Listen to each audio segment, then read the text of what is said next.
Yeah, we're anticipating this to be a rocking arena here in Game 2. I also want to emphasize that this Pacers team is really relying on their experience heading into this series and going beyond. Miles Turner, we talked to him yesterday, gave a great answer on why that experience will be helping them out heading forward. And then on the Cavs front, injury-wise, Darius Garland, Evan Mobley, and DeAndre Hunter both listed as game-time decisions, so that could certainly bode well for the Pacers if the Cavs are shorthanded. Tip-off is going to be scheduled for 7 o'clock, and of course we'll have all the coverage coming up after on WTHR at 11. Anne-Marie, Felicia? All right, Eli, thanks so much. We look forward to your report, and we look forward to you reporting on a win, hopefully. Yeah. Now, we know it is so much more fun to watch the game with other people. So if you want to be with other fans, the Pacers are hosting a free watch party tonight at the Ale Emporium in Castleton. So there will be beer specials, giveaways, and appearances by the Pacemates. All of that getting started at 6 o'clock tonight.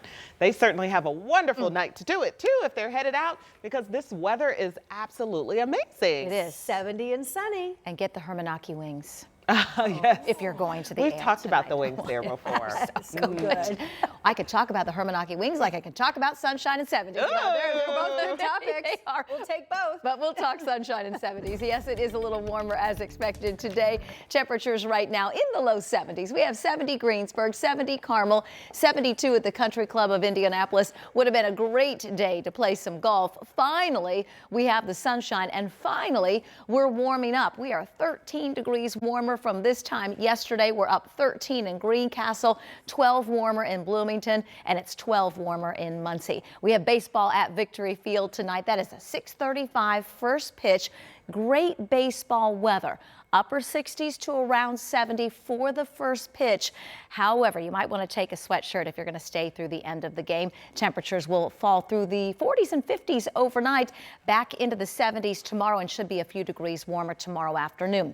This time tomorrow, slight chance for a pop-up shower, but really the rain chances are low over the next several days. I'll have that in the 7-day. All right, thanks so much.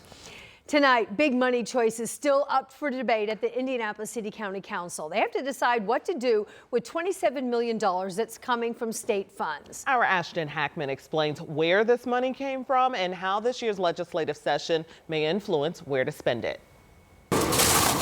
City leaders in Indianapolis are looking to spend more money on public works with money they already saved. That's because 2 years ago, Indianapolis set aside a portion of income tax revenues as mandated by the state. Now the city is getting back some of those excess funds.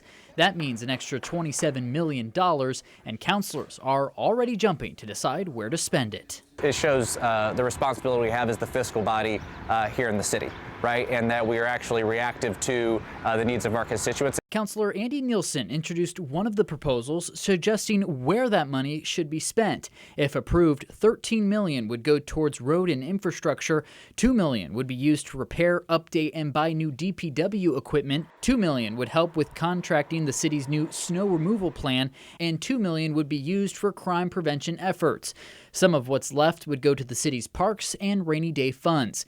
Councilor Nielsen said the big push to get work done now is because of the uncertainty of the impact of Senate Bill 1, which changes property tax revenues. You see a number of priorities that are funded in this supplemental that ensure that we clear the deck on those priorities, knowing that there's a little bit of uncertainty, and we're going to have to crunch some numbers and make choices in this next budget to react to SB 1. And while agreeing to a city budget doesn't come until later this year, the preparation is already starting. First of all, we're still digesting kind of the impact of SB 1 and the impacts of SB 1 and what that will mean for our city finances, both in this next budget and budgets to come. A budget that may have less money to spend, but one councilors aren't waiting around for. In Indianapolis, Ashton Hackman, 13 News. And the proposals now head to committees for discussion and approval. You can give public feedback at those meetings next week.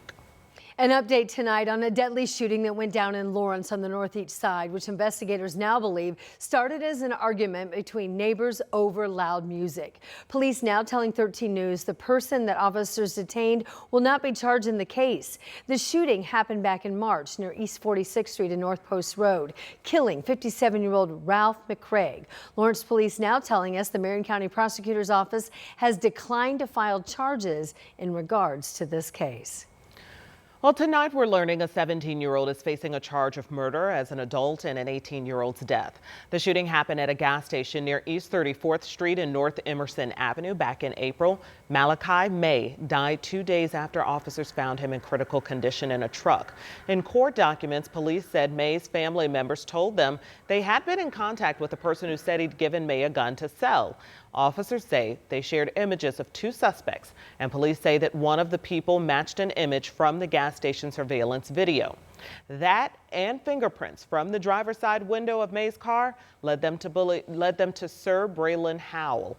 He now faces charges of murder, robbery resulting in serious bodily injury, and dangerous possession of a firearm.